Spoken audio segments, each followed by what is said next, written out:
भाग्य?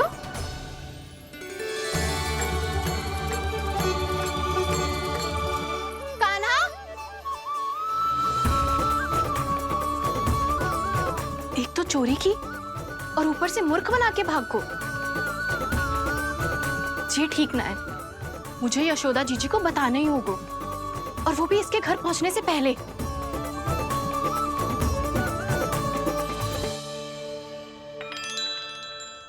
अरे पल्लू मत खींच, तनिक रुक जा, दे रही हूँ, पूजा तो करने दे।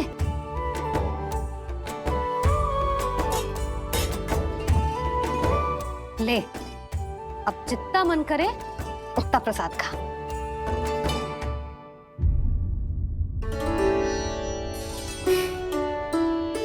या तो मैं सच्ची बावली हो गई हूँ कि मुझे हर समय कान्हा दिखता रहता है, या फिर मेरा लल्ला कुछ अधिक ही विशेष है कि मेरे साथ ना होके भी सदैव अपनी मैया के साथ ही रहता है।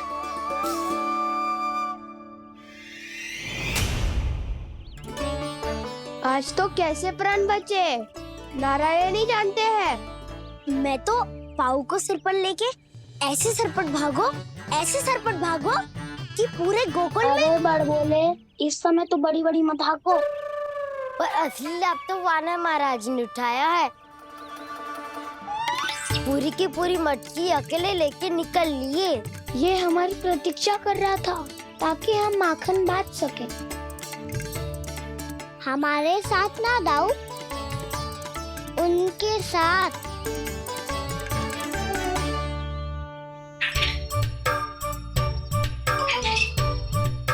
मैं समझ गो कान्हा, एक ना सभी जानवरों की भूख मिट जाए, इसलिए गया था तू सावित्री मौसी के यहाँ माखन चुराने। इससे पहले कि वो हमारे यहाँ पहुँच जाए, हमें घर पहुँचना होगा दाऊ, चाहे कछु हो जाए, पर देरी ना होनी चाहिए। इससे पहले कि बहुत समय बीत जाए, हमें ये समझना होगा कि लोभ आदमी की बुद्धि को भ्रष्ट कर दे, तो हमारे सोचने समझने की क्षमता को नष्ट कर दे। तो बहुत समय पहले की बात, एक साधु था। वो सुनसान घने जंगल में रहकर साधना करता था। ब्रह्म ज्ञान को प्राप्त करने ही वाला था कि अचानक से एक दिन उसे एक सुनहरी बिल्ली दिखाई थी। उसने उसे देखो तो सोचो कि ये तो बहुत सुंदर है, इसे तो मेरे पास रहना चाहिए, और उसने उस बिल्ली को अपने पास रख लिया। फिर उसने सोचो कि इसे तो दूध की आवश्यकता होगी और उसके लिए गाय की, तो उसने एक गाय भी रख ली। अब गाय को चारे की आवश्यकता होगी और चारे के लिए भूमि की। नारायण की कृपा से भूमि का प्रबंध भी हो गयो। अब भूमि को जोतनो है, चारा उगानो है, चारा काटनो है, और उसे गाय को खिलानो है। गाय को खिला के उसे दूध निकालनो है, और दूध निकाल के बिल्ली को पिलानो है। कार्य बढ़ गो। अब उसे लगो कि सहायता के लिए 2 जोड़ी हाथ और होने चाहिए, तो उसने विवाह भी कर लियो। कुछ समय बीतो और संतान हो गई, और उसे एक बड़े घर की आवश्यकता अनुभव हुई। इसी प्रकार धीरे धीरे लोभ ने उसे अपनी छाया में ले लिया, और वो नारायण की साधना कर ब्रह्म ज्ञान को पाने के अपने परम लक्ष्य को भूल गो।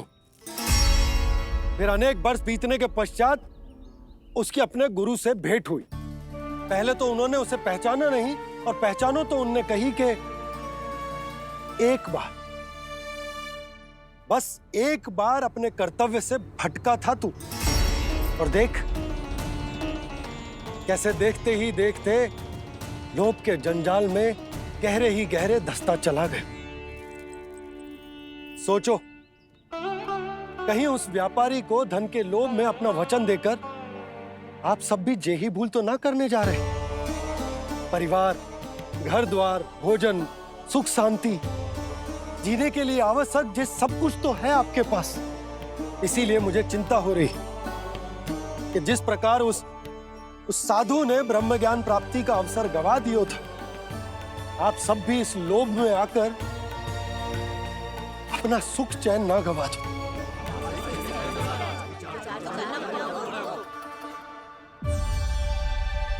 लग तो है बात सबको समझ आ रही है। भाभी आसानी से ना मिलने देंगी कान्हा से, पर उसे देखे बिना रहा भी तो ना जा रहा मुझसे। कहाँ है वो? मुझ पे बहुत क्रोध है उन्हें। इतने शीघ्र शांत ना होगा, उन्हें मनाना तो पड़ेगा ताकि मैं नंद भवन में फिर से बिना किसी रोक टोक के आ जा सकूं। पर क्या बोलूं, कैसे मनाऊं उन्हें?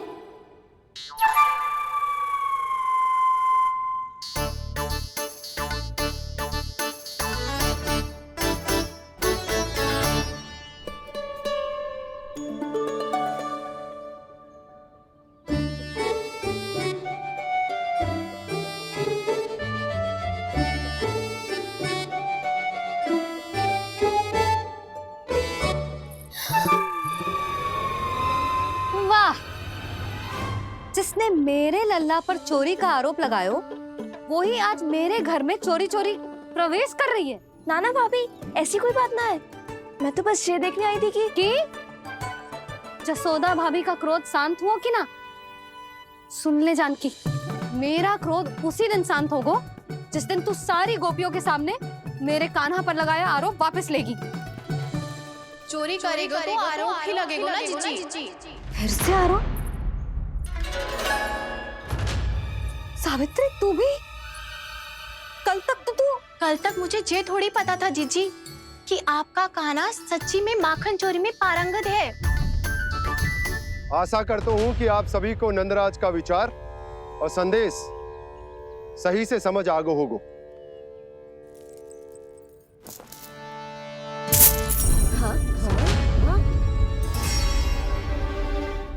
सिक्कों की खनक बता रही है कि पोटली कितनी भारी है। एक ही दिन में कितनी धन पा गई जे। हमें भी इससे अधिक धन अर्जित करना होगा, तभी तो हम अपने उज्जवल का भविष्य उज्जवल कर पाएंगे। पहली बार कछु बुद्धि की बात की है तूने। नंदराज, हमारे मन में आपका बहुत सम्मान है, पर हम जो करना चाह रहे हैं वो लोभ ना है, वो तो विकास है। हाँ नंदराज, हम अपना और अपने संतानों का भला बुरा सोचे बिना कब तक अपना जीवन इस प्रकार जीते रहेंगे? फिर पिछले 4 वर्षों से हमने आपको कर भी तो ना दियो है। मुझे तो लगता है कि नंदराज की बातों पर शांति से सोच विचार के बाद ही कुछ निर्णय लेना चाहिए। ऐसा मौका बार बार ना आता। नहीं, हमें सोच विचार कर निर्णय लेना है सबने।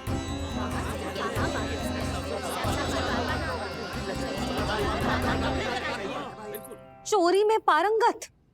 हाँ जीजी, उसने टोली बनाई है और उसका नाम भी रखा है चौर्य विद्या प्रसारण टोली, और आपका कान्हा उसका अध्यक्ष है। अच्छा, तो कान्हा पूरी टोली लेकर आया था चोरी करने तेरे घर? और नहीं तो क्या। पर एक बात बताऊं जीजी, मेरे बलदर को देखकर किसी का साहस ना हुआ भीतर जाने का, पर आपका कान्हा इतना साहसी है कि बिना भयभीत हुए इतने भयंकर बैल के निकट चले गए। सच्ची? और तेरे रक्षक बैल ने कुछ ना किया उसे? है ना अचरज की बात। क्रोध के स्थान पर वो तो उसके सामने ऐसे झुक गया जैसे कि प्रणाम कर रहा है। और जीजी, आपका कान्हा साहसी ही ना, बहुत चतुर भी है। मैंने मटकियां बहुत ऊपर लटकाई थी, पर बताओ कि बिना चौकी के मटकी को नीचे उतारने का उपाय किसने ढूंढा? किसने? आपके चतुर कान्हा ने। उसने अपने सखाओं को पर्वत बनायो और एक पक्के सेनापति की तरह बिना भयभीत हुए उनके ऊपर चढ़ गयो और मटकियां उतारने लगो। और एक ही ना, तीनों की तीनों मटकियां उतार ली।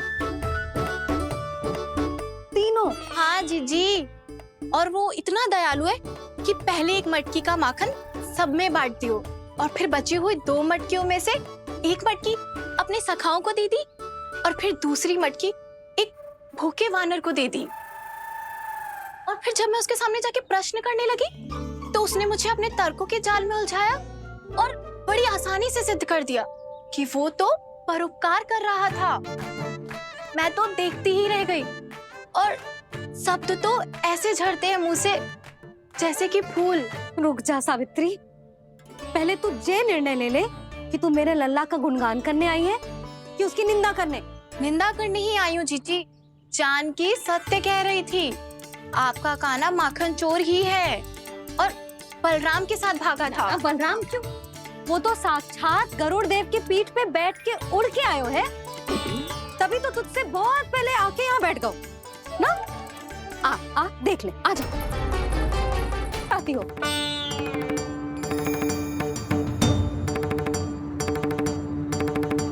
पर जीजी चोरी? अरे उसे तो चोरी का अर्थ भी ना पता होगा। तुम दोनों को नारायण का भय भी ना है क्या? हाँ, मेरे लल्ला पर आरोप लगाने से पहले तुम दोनों को लज्जा ना आई? हे नारायण, अब आप ही बताओ मैं क्या करूं? लग तो है किसी की घोर दृष्टि लगी है कि बार बार मेरे लल्ला पर आरोप लगते हैं। किसी की क्या, तुम दोनों की दृष्टि लगी है। या तो तुम दोनों मनगढ़ंत कथाओं को सत्य बताना छोड़ दो, या फिर कृपा करके मेरे घर आना बंद कर दो।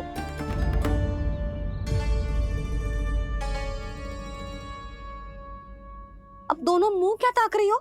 हाँ, जाओ यहां से।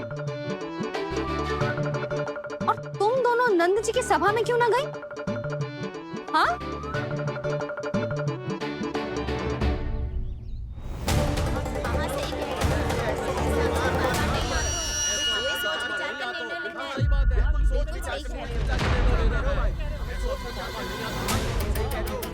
ये कौन? पहले तो कभी ना देखो इसे।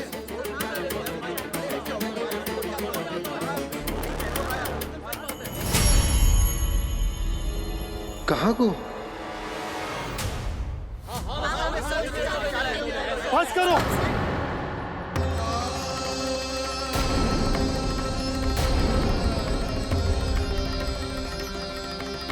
मेरी आंखों के सामने मैं गोकुल में इस तरह फूट पड़ते ना देख सकता। राजा हूं मैं, परंतु आज तक मैंने कोई भी निर्णय आप सब पर ना थोपो और ना ही आज थोपूंगा। मुझे पता है आप सबके पास कल सूर्यास्त तक को समय, इसीलिए मेरी विनती है कि आप घर जाकर रात्रि को इस बात पर पुनः विचार अवश्य कीजिएगा। सोचिएगा कि कोई भी व्यापारी अविश्वसनीय रूप से सस्ता क्रय विक्रय क्यों करेगा जब तक कि उसका कोई छुपा हुआ लाभ ना हो। हमें सोचना होगा कि कहीं हम उसके बिछाए जाल में फंस तो ना रहे।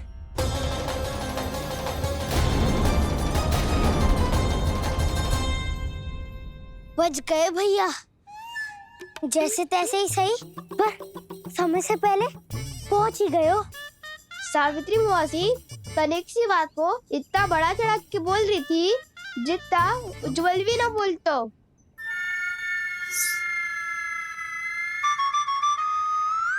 वैसे आनंद तो बहुत आयो, सच्ची। हाँ, बेहतर लगा तो माखन भी तो मिला और परोपकार भी होगा। बता कान्हा, और किसके घर जाना है अब? आज ही तो हमें शिक्षा मिली है, इतनी शीघ्र भूल गए तुम सब।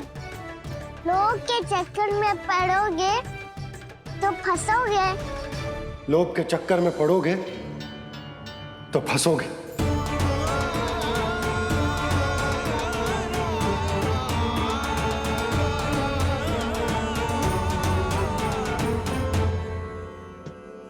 चोर चोर कह रही है मेरे निर्दोष से बालक को।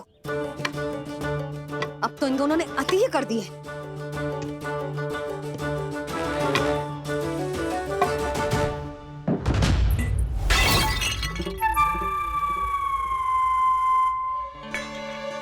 से भी अभी फूटना था। वैसे ही मैं इतनी चिंतित हूं। कैसे समझाऊं इन गांव वालों को?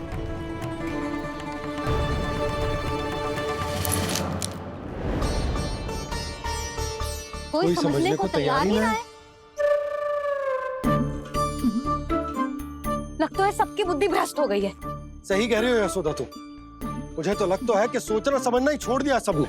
अनेकों तर्क देके समझा दियो, सिद्ध कर दियो, पर इनकी मोटी बुद्धि में कछु आतो ही ना है। यशोदा, तुम तो तर्क की कह रही हो, मैंने तो उदाहरण देकर समझाने को प्रयास किया, पर अपनी बुद्धि के आगे कछु ना समझ में आ रहा इन गांव वालों को। क्या सारे के सारे गांव वाले मेरे लल्ला पर आरोप लगा रहे हैं? ये क्या कह रही हो तुम? मैं तो गांव वालों की बात कर रहा हूँ जो नारायण के नाम पर वचन देकर उस अपरिचित व्यापारी को अपने दूध, दही, घी, माखन सब देने को तैयार है। लो कर लो बात। मैं गोपियों की बात कर रही हूँ जो लल्ला पर माखन चोरी का आरोप लगा रही हैं। और आज तो सावित्री ने भी लल्ला को माखन चोर कह के पुकारो है।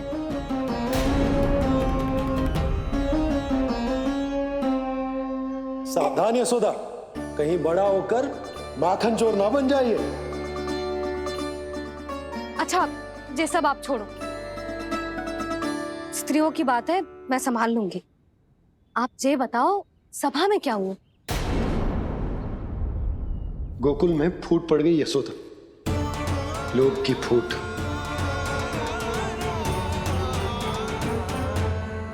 अरे रुको रुको रुको, व्यापारी जी रुकिए रुकिए। नंदराज ने प्रयास तो बहुत किया था व्यापारी जी, पर कुछ व्यक्तियों को छोड़ करके किसी के कान पे जूं तक नहीं रेंगी। इसका अर्थ फूट पड़ चुकी है लोभ की वजह से। बहुत ही शुभ समाचार लाए हो गुप्तचर। अब शीघ्र ही दिखेगा लोभ का चमत्कार।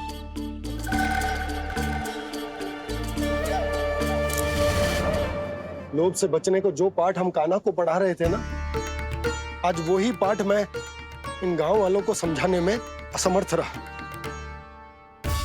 आप चिंता मत ही करो जी, धीरे धीरे सब ठीक हो जाएगा। तब तक बहुत देर हो जाएगी यशोदा। ये गोकुलवासी मेरे अपने, उन्हें अपनी आंखों के सामने मैं भूल करते ना देख सकता।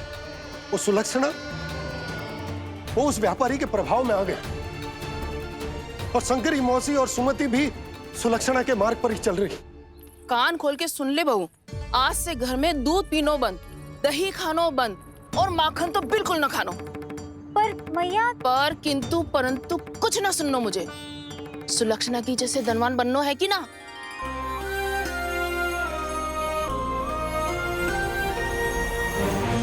तो फिर जैसा मैं कहती हूँ वैसा कर, तभी तो अधिक से अधिक दूध, दही, माखन बेचकर अधिक से अधिक धन अर्जित कर पाएंगे हम। सुलक्षणा को उस व्यापारी की तरह धनवान बनना है और शंकरी मौसी को सुलक्षणा की तरह। ऐसे तो पूरा गांव ही लोभ में पड़कर कल उस व्यापारी के पास पहुंच जाएगा। अब तो फिर स्त्रियों को मुझे अपने ढंग से समझाना पड़ेगा। अब गोकुल वासियों को चाहे कोई भी कितना भी समझा ले, बुझा ले, ज्ञान बांटे, उन्हें केवल एक ही भाषा समझ में आएगी, लोभ की भाषा। लगता है आपके पास बहुत उत्तम योजना है व्यापारी जी। सब झटक लूंगा।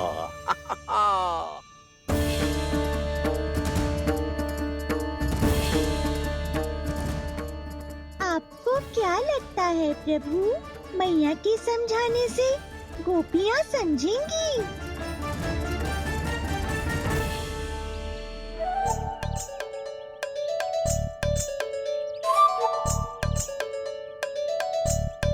कान्हा, और कितनी प्रतीक्षा करवाएगो? अब बता भी दे, माखन चुराने किसके घर जाना है? इतना आसान ना है निर्णय करना, समय लगता है, सोच विचार करना पड़ता है। पर ये निर्णय किया कैसे जाए पता है मुझे। लगता है ये निर्णय करना पड़ेगा कि बचना कैसे है।